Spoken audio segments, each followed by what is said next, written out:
aminao ny fitiavako mimoza, ny fitiavako mimoza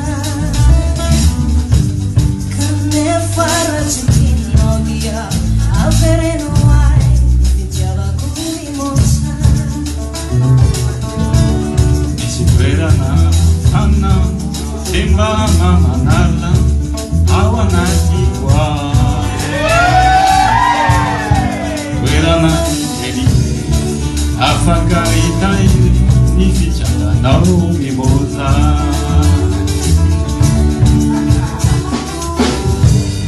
Manimanitra daholo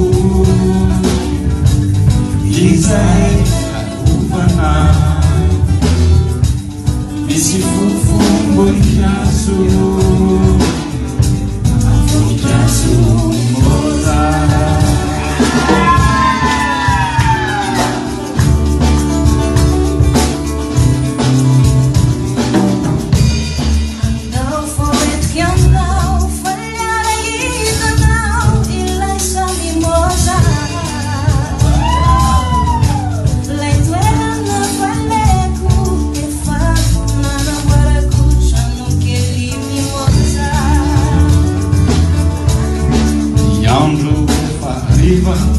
Tsy mba fantatsika ato anaty tranokelinao,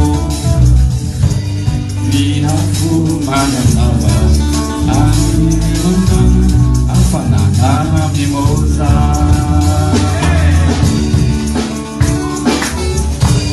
Ny aizina makina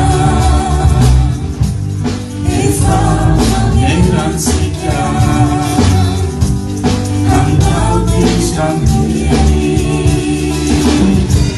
Tranquilly mimoza.